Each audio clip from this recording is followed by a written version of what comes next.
Hello, everyone, and thank you for joining us. My name is Amanda Kramer, and I am the Alumni Engagement Program Manager at the University of Colorado Boulder's Leeds School of Business. These are certainly trying times, and we have gathered our world-renowned faculty and alumni to provide frank and timely insights for life during and after the COVID-19 pandemic. Today is the third webinar in our COVID-19 related webinar series.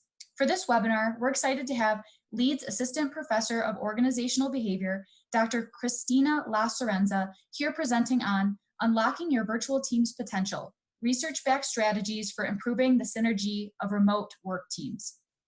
A few housekeeping logistics before we begin. First, if you have any questions now or during the presentation that you would like to ask Christina, please send a question through the chat interface. We will monitor questions as they are submitted, and Christina will respond to them at the end of the presentation. As a reminder, for optimum audio quality, we do have everyone on mute except for myself and our speaker. If you experience any technical difficulties during the webinar, please notify us through the chat interface and one of our support specialists will touch base. Lastly, a link to access the webinar recording will be sent to all registrants tomorrow, along with a survey link and supplemental resources from today's presentation. Now, I would like to introduce today's speaker. Dr. Christina N. Lacerenza is an Assistant Professor of Organizational Behavior at the University of Colorado Boulder Leeds School of Business. Her work focuses on identifying effective leadership and teamwork practices for the 21st century and beyond, with an emphasis on evidence-based leadership development and diversity within teams and organizations. Her work appears in outlets such as the Journal of Applied Psychology and Organizational Behavior and Human and Decision Processes, and is currently funded by the National Science Foundation. In addition to her academic work, Dr. Lacerenza has consulted on projects related to leadership and teamwork across multiple industries. Welcome, Christina, and thank you so much for being here. I'm going to hand the webinar controls over to you now. Great, thank you so much, Amanda. And thank you all for joining us today. Thank you for spending your lunch break with us. I'm so excited to be here and to talk to you all about the wonderful world that is virtual teaming. So as Amanda mentioned, I'm an assistant prof at Leeds, and I study teamwork, leadership development, specifically with an emphasis on figuring out what teamwork is going to be like in the future. It's going to be more diverse, more geographically distributed, and so I want to know and understand how can we make teams and employees thrive in this context. So based on my research and studying over the past 7 years and counting, I'm going to share with you some evidence-based tips that I've culminated that should be helpful for you and your team. Let's jump into it. Okay, so how many of you feel like you're in that middle part of your journal of virtual teaming? You can see the mountain peak, right? You're not all the way at the bottom, but you haven't reached the summit yet. You're in the middle of your virtual teaming journey. And you know what your team's groove should look like. You know what you want to get done. You know what you're capable of doing. You want that, right? But you aren't there yet. And let me tell you, you are not alone, right? So this was an abrupt shift for most of us. We're new to virtual teaming, and we're in uncharted territory, right? And so we're all learning about how to make this process more effective. How do we get our teams to reach that summit of effective team performance? Well, the good news is that there's a host of research where scholars have been studying how to best leverage teamwork in the virtual space, right? How do we get our virtual teams to summit? How do we get them to synergize? And what I mean when I say synergize is that their output is greater than the simple sum of individual member contributions, right? It's when you see that magic start to develop on your team. You're bouncing ideas off of each other. You come up with a super hyper creative idea. You're performing at very high levels, right? You're in the magic space. So how do we get there? It seems to be so hard in the virtual team setting. Well, the first thing is that when we think about working in a remote team, working virtually with our team members, and when you were first asked or first received the news about having to work remote, what words popped into your head? And if you feel comfortable, share these words with the group chat. right? Write them out. What at first came to your head? Frustrating, inefficient, right? Unconventional, not what I'm used to, uncomfortable. Yeah, and I'm seeing that there's a range of negative words and positive words as well, right? Well, it feels that the use of virtual teams is challenging and it's unconventional and it's disadvantageous, right? But the truth is that this feeling of not being able to thrive as a virtual team is not because virtual teaming isn't effective, but it's because it's uncomfortable to us, right? We're out of our comfort zone. And so that feels like we're using the next best thing. We're using these virtual teams because they're our backup plan, right? So we're meant to think that they're highly disadvantageous when compared to face-to-face teaming. But there are actually many advantages, many hidden advantages to working virtually. In fact, research shows that you can actually be more creative and more productive while working on a virtual team as compared to a face-to-face setting. The caveat there, though, is that you have to engage in intentional teaming. You have to utilize effective team processing. And when you use this effective team processing in your virtual teams, on average, your team is going to perform 25% better. So that sounds all well and great, right? But how do I do this? I know that I can reach that peak. I know I can synergize, but how do I get there? Well, based on research, I've identified 3 things that virtual teams need more of today. So let's go through these. The first being trust building. And the lack of trust on virtual teams, this is the #1 challenge that I hear team members experiencing. It's hard for everybody, right? You feel disconnected, you can't see your team members eye to eye, and so you feel like you've lost that trust. You feel like you've lost that emotional connection with your other team members. So first, let's unpack what trust is. Well, what comes to mind when you hear the word trust? It might be good feelings, positive vibes. This team member will keep a secret for me. I can count on them. I know they won't lie to me, right? And this is how we typically think about trust, and it's grounded in developing positive feelings towards somebody because we're building some sort of emotional connection. And this is typically done in a face-to-face setting. Well, while these more effective driven trust building techniques and trust building feelings are positive, it's only one side of team trust. And the other side is what we call cognitive-based trust, the type of trust that's built from individual team member competence and performance. So it's task-based trust rather than emotionally based trust. And when we look at these 2 different types of trust, guess which one matters more for team performance? It's actually cognitive-based trust. It's this feeling that you can count on your team members to get the work done and get it done at a high level, right? And guess what virtual teams are better at developing? They're better at developing this competence-based or cognitive-based trust. So this is a hidden advantage in our virtual teams. We're more effective at developing cognitive-based trust, and this cognitive-based trust predicts performance. So how can we get there? How can we develop cognitive-based trust if we're struggling with that? Well, the first thing to do is to develop what's called a transactive memory system.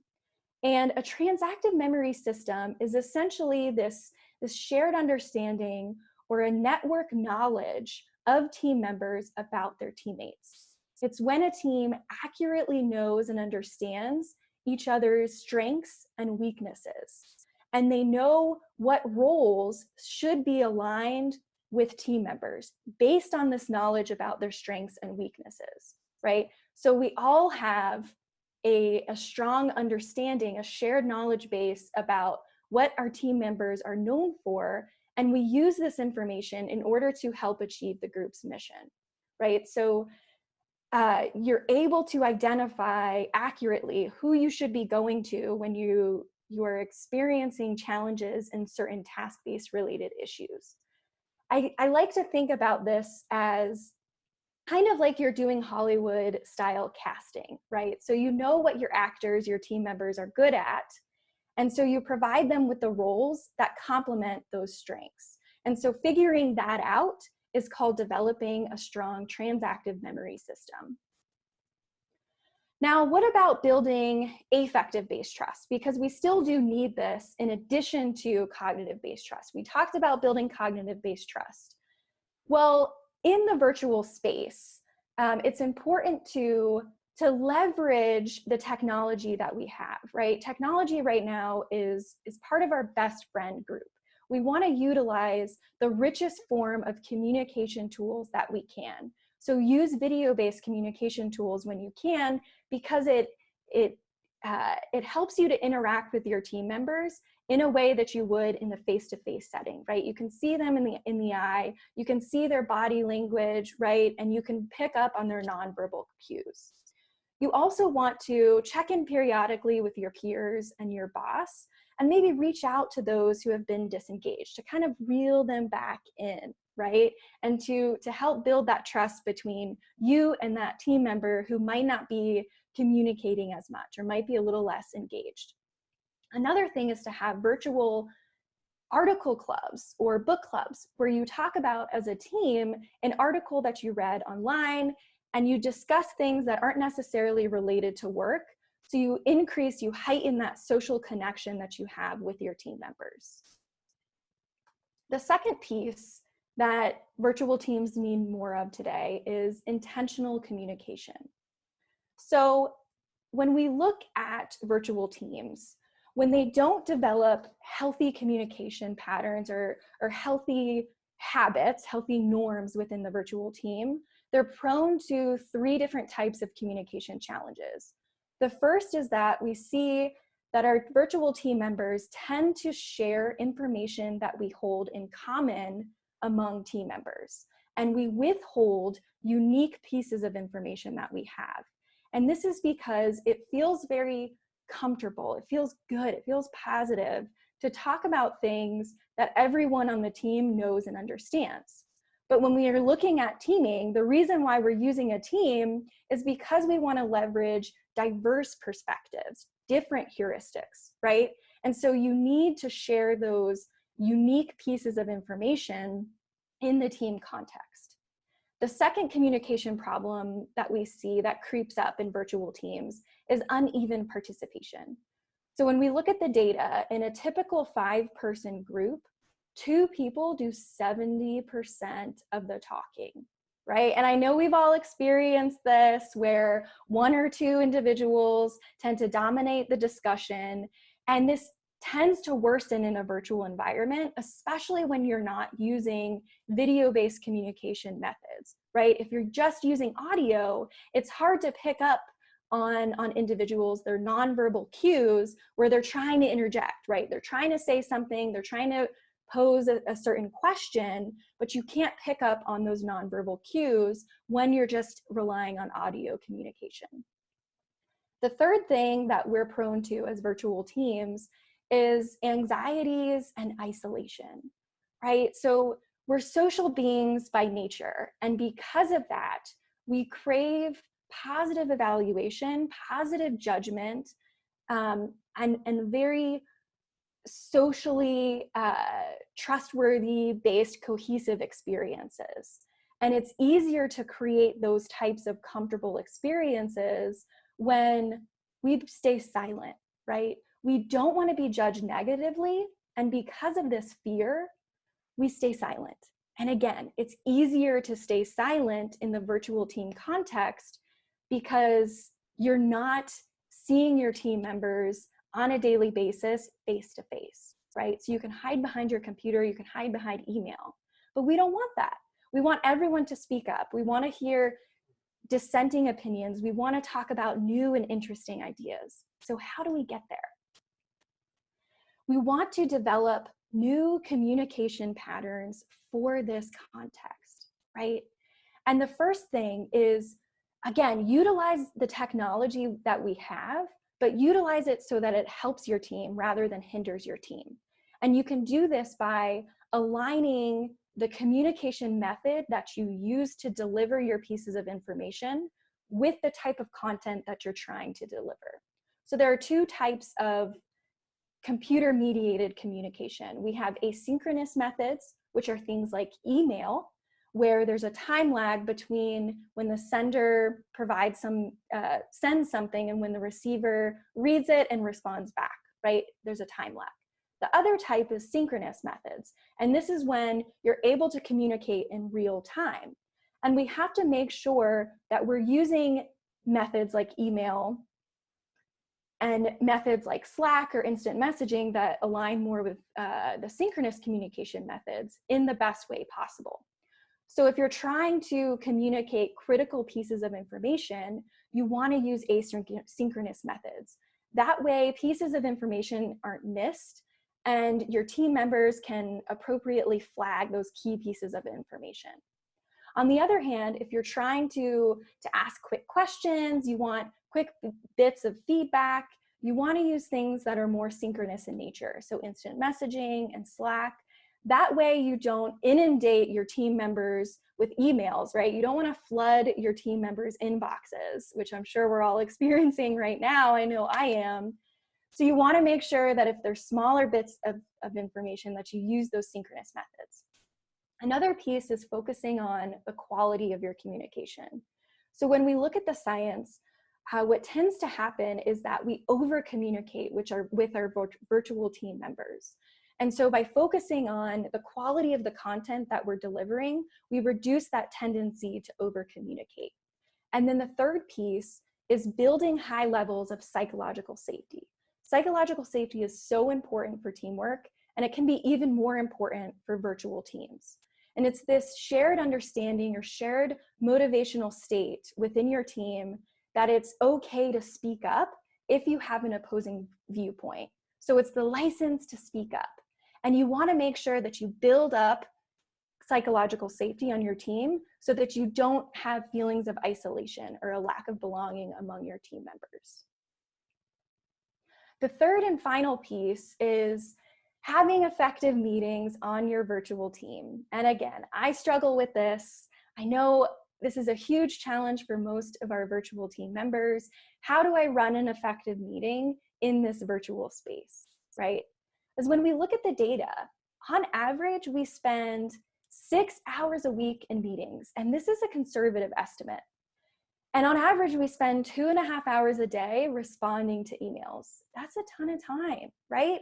And in the virtual world, those numbers tend to increase, right? Because we don't have these spontaneous interactions with our team members. And so we rely on email methods or scheduling meetings with them.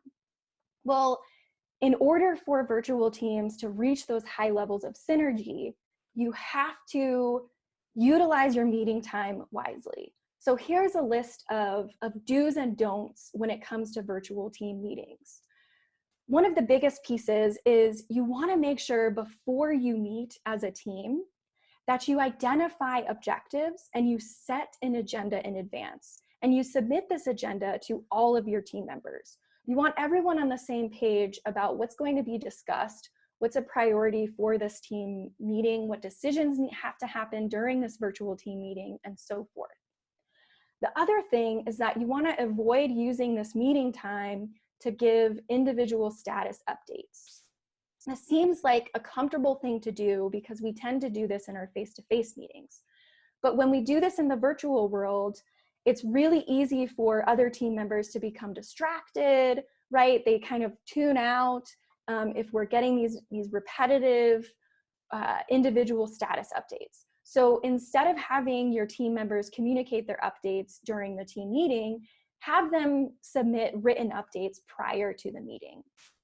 Other ideas include defaulting to video, as we talked about before, right? So you can pick up on those nonverbal communication cues, and because it helps to establish rapport and build that affective-based trust in your teams, specifically when you share socially related things, right? So spend 4, 3 minutes, 5 minutes, the beginning part of your meeting, just updating each other on social things, right? Build those high quality connections that we crave in the workplace.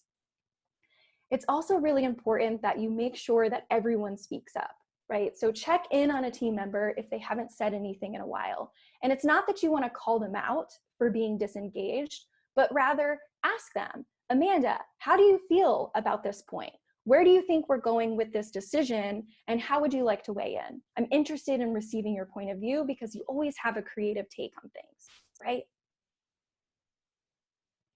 The other thing when it comes to effective meetings in teams is being able to manage your team members' time.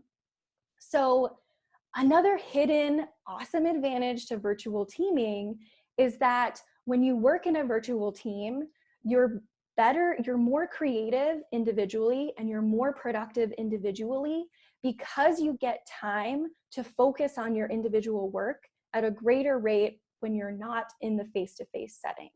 This is because there are a reduced number of distractions when you have these spontaneous interactions or one-off meetings where someone comes to your office or your desk with a question, right? So you're less likely to be interrupted while you're working on your individual tasks. However, you can be inundated with emails, right? And so this can cut into your individual work time. And so the important thing is to create the expectation, create the norm where you have a specific time for formal meetings, a specific time for individual work, and then you also schedule in time for what we call, as psychologists, team bursts. So burstiness is this term in psychology that refers to when team members are rapidly taking turns in conversation, they're interrupting each other.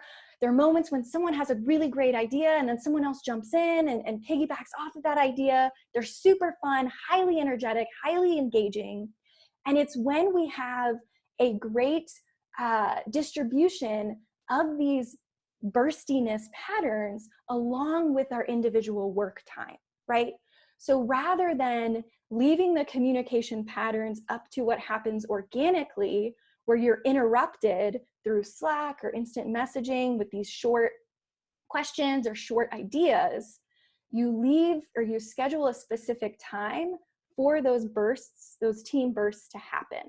Because again, you want to take advantage of the virtues of virtual teaming, one of which being the reduced amount of distractions that can occur if you engage in effective virtual teaming.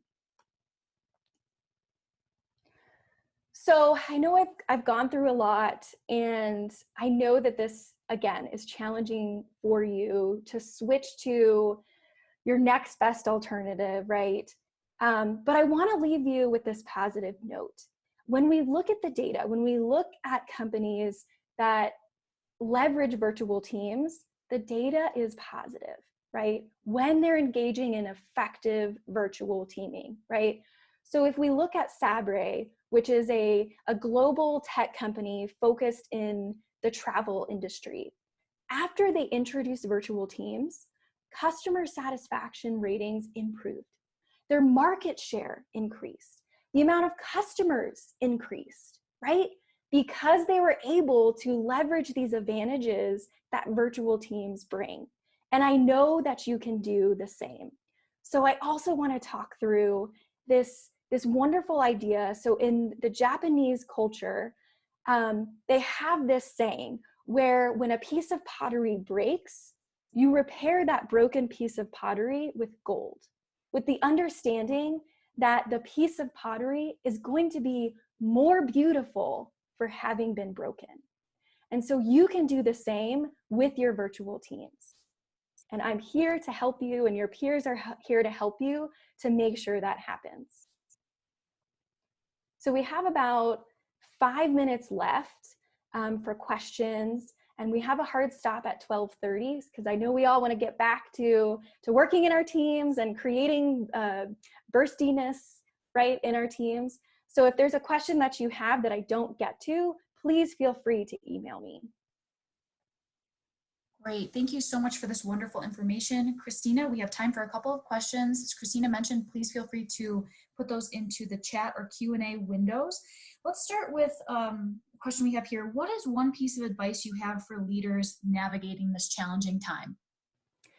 Yeah, that's a great question. So because this time is unprecedented, right? It's a challenge. It's a crisis. It came up so unexpectedly.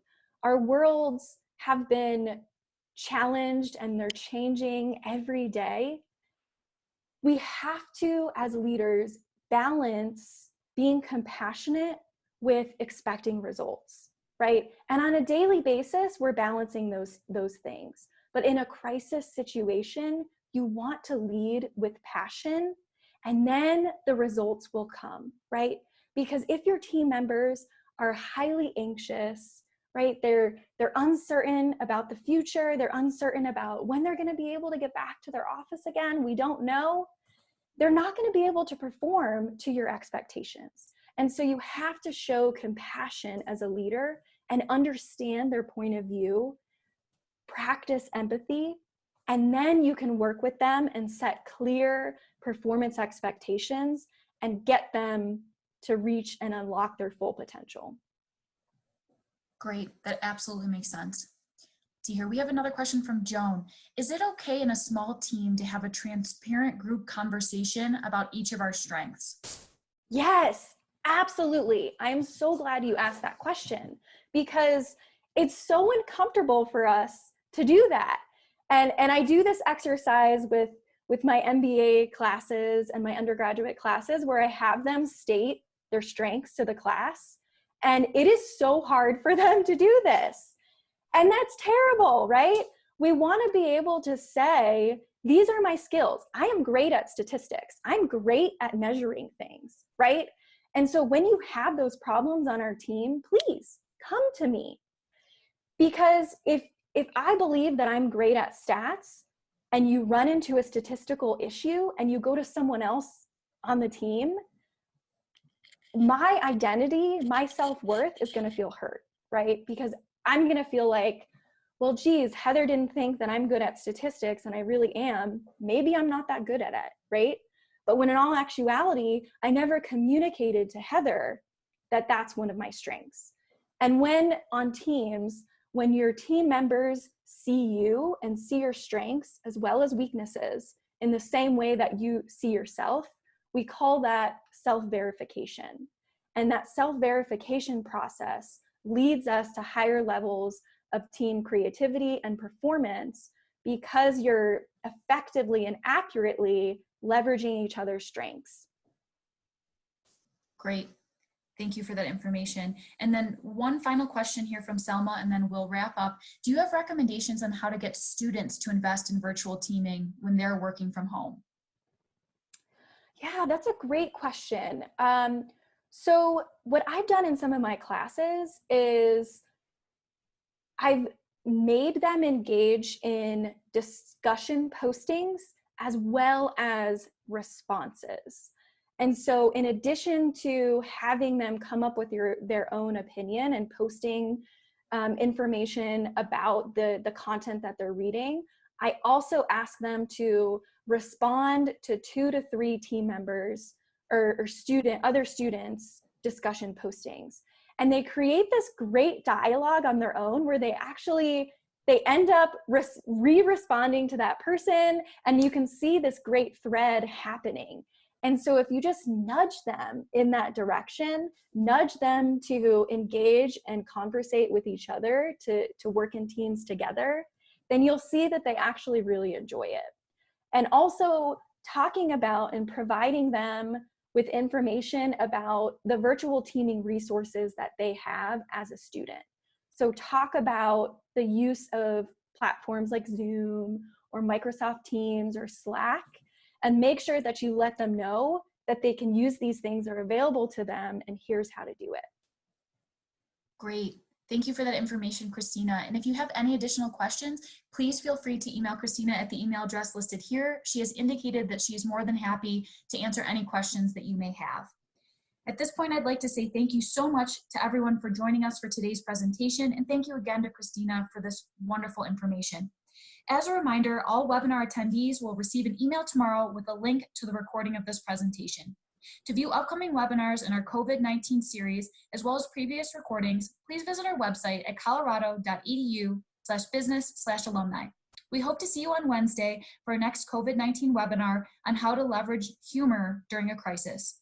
Have a great rest of your day, and go Buffs!